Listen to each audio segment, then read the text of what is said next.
Y para los que han estado siguiendo esta serie de la Neofinetia falcata o Fukirán, les traigo el último video en donde vamos a sembrar la Neofinetia falcata en sus potes de la manera característica tradicional que se ha desarrollado en Japón por cientos de años. Vamos a hacer este video con ayuda de George Wetner, como igual que los otros videos, y voy a estar preparando, tengo aquí mis dos Neofinetias falcatas, dos variedades bien bonitas, que vamos a estar sembrando en estos dos potecitos que van con su personalidad. Voy a tener la grabación de George Wetner aquí mismo al lado mío y él va a estar explicándonos cómo él lo hace mientras yo lo repito aquí con estas plantas.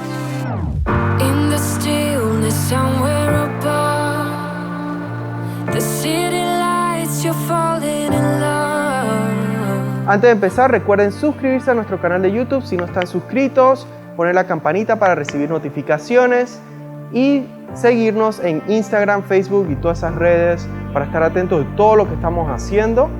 Así que arrancamos con el video. So it's important to be able to do one of the mounds effectively. You're going to need to have long fiber sphagnum moss. And you can harvest longer fibers out of the larger bales of New Zealand sphagnum moss. That's one way to do it.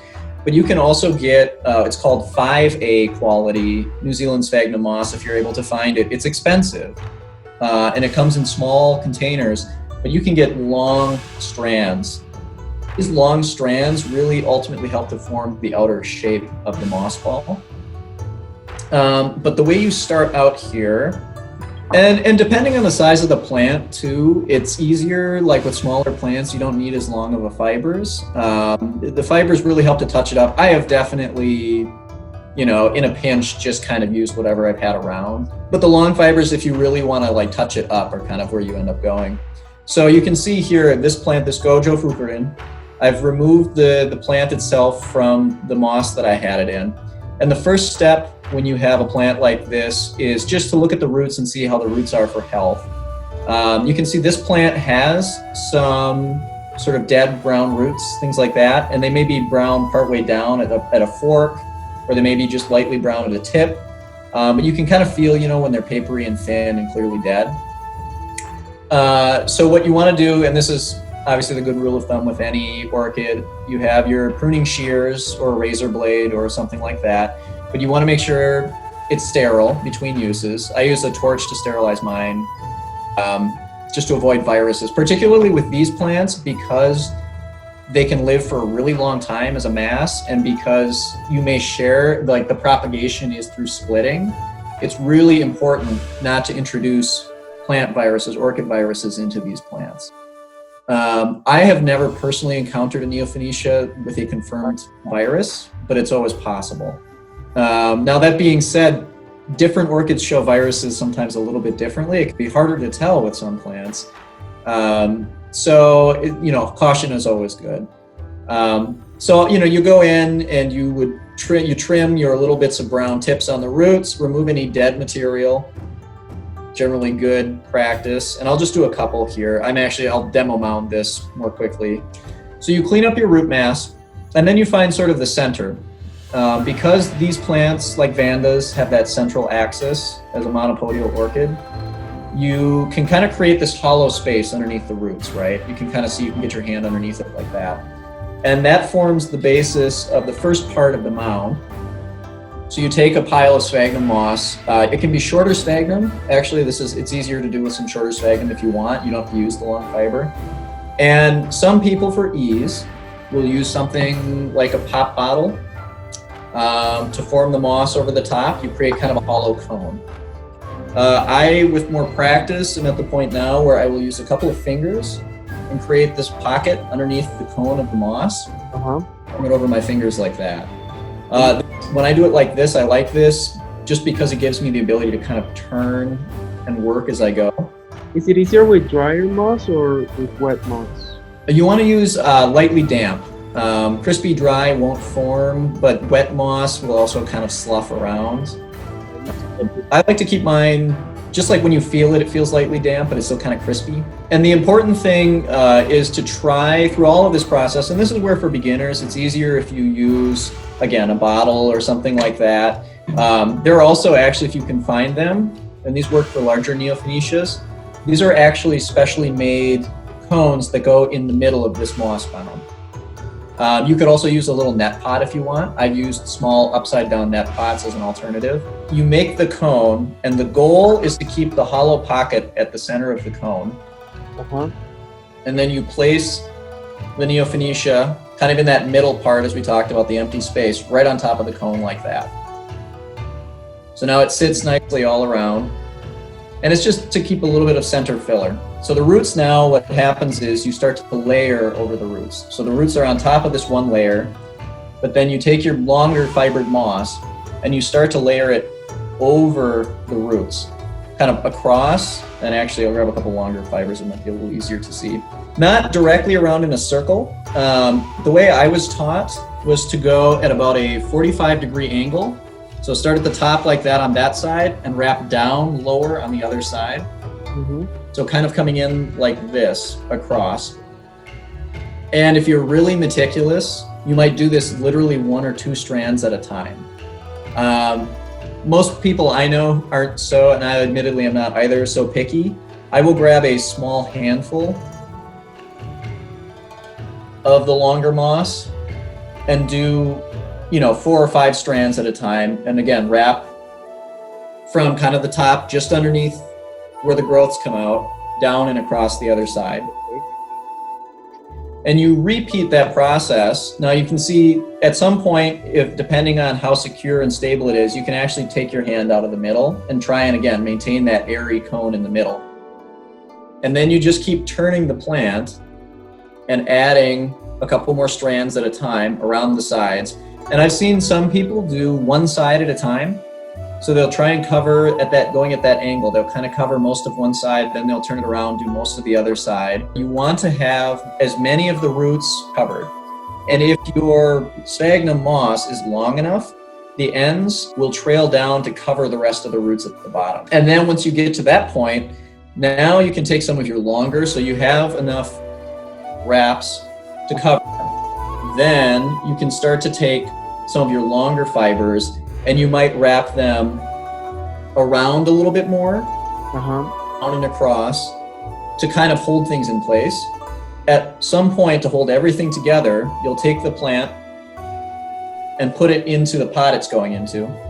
And there are also, this pot is a little bit large for the mound for this plant. You can get these these plastic Neofinetia pots. And these are actually quite nice. They do dry out fast, but they're similar.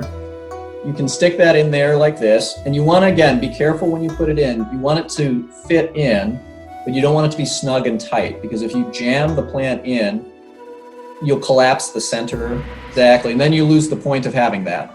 Yeah. So once you have the plant settled in like that, then you can continue to take pieces of moss, and it's kind of tricky. I realize I'm going on the back side. You can continue to wrap across and down and tuck the ends into the pot as a way of securing the ends. Okay. So kind of one at a time, I might go in, I'll do that, do one across that side, then I'll take a long fiber piece and I'll wrap, like this. And again, I'm doing kind of a lazy job here because I don't want to take, it can take you, if you have a big plant especially and you're being really perfectionistic about it, it can take you 10 or 15 minutes on a single plant or more. But you just continue to cover to create this nice, even ball of moss around the plant. Remember that you still have hopefully a little bit of a hollow pocket in the middle, and then you have all of the roots covered. And at the end, and I'll use one of the ones that's fully finished here, the goal, let me see here, which one is a good example? The Senzai, this might be, I'll see if I can see it focused. The goal is to have the roots covered, but to the best extent that you can, not to bury the growths or the base of the growths. With some plants like this little guy, you can see it's difficult because this growth comes off kind of lower and to the side.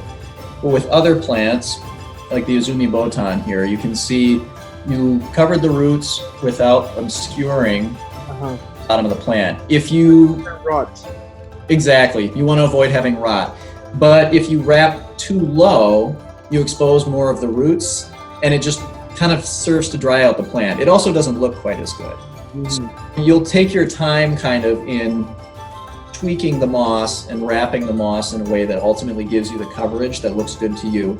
Okay. The rule of thumb that I've heard for kind of working with the size of your moss mound, and this also turns into how many roots you have on the plant, you know, how much mass there is to the plant.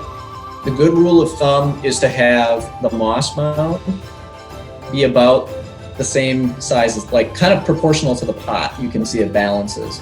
And in a perfect world, is with some varieties, you might even be able to balance the top of the plant with the moss mound with the pot. Now, obviously, with little varieties and things, that's not quite the same. But ultimately, you're kind of, it's almost maybe a rule of thirds, if you can kind of imagine it that way.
Bueno, les puedo decir que mi experiencia armando esto ha sido bien divertido y sí es algo súper relajante. Yo me imagino con una colección grande de estos, uno estaría buscando el momento para poder repotearlos porque es súper relajante poner los musgos.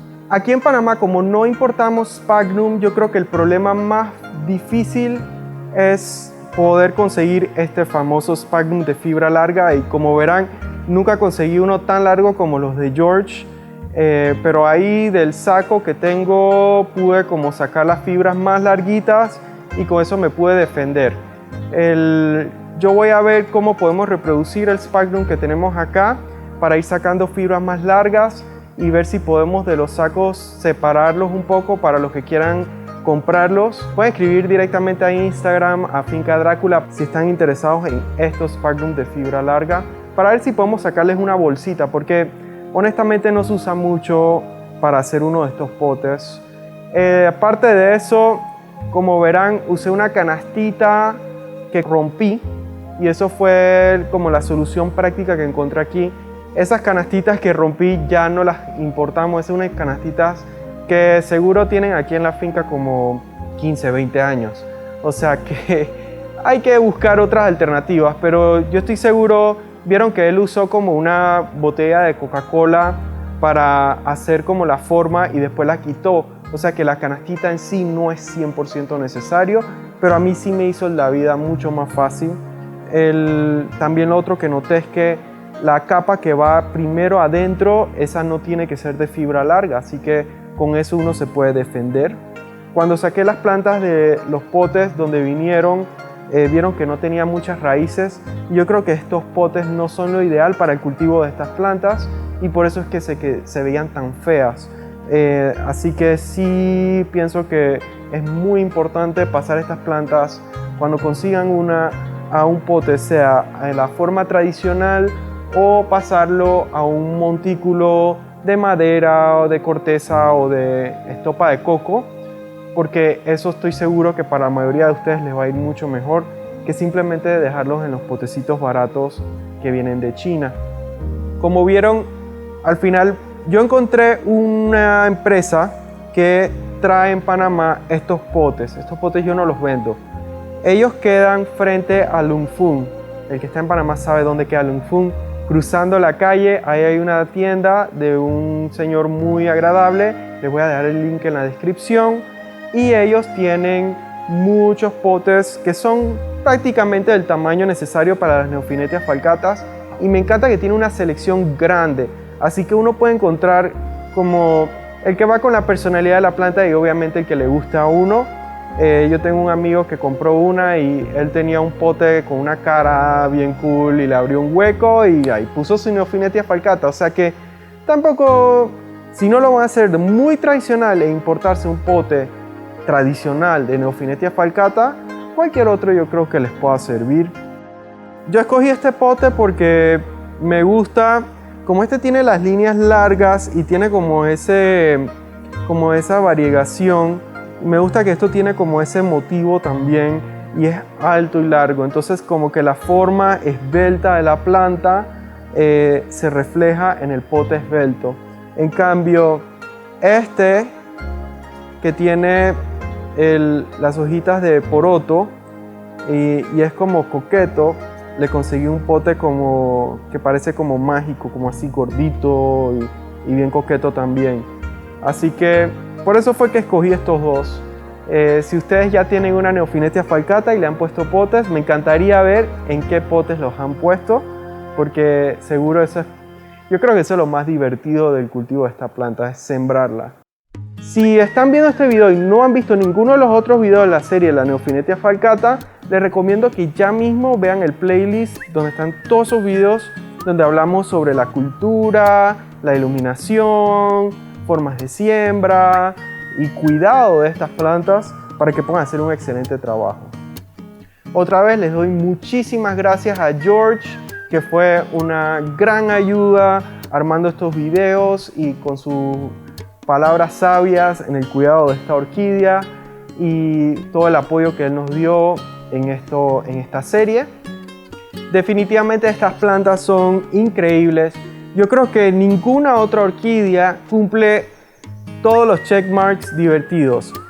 Suculenta, es bonsai y es una orquídea. O sea, ¿qué más uno le puede pedir a esta planta? También es de clima templado, o sea que todos los que están viendo de Europa, Estados Unidos y también de montañas que quieren tener bandas, esta es la banda que deberían tener. Se va a dar muy bien en apartamentos y va a crecer con ustedes para siempre. Y para ese tema tenemos el video que hice con Michael Coronado, el rey de las bandas, sobre el cuidado de bandas en clima templado. Si no lo han visto, les recomiendo que lo vean ya mismo. Y con esto concluimos. Muchas gracias por todo el apoyo y hasta la próxima.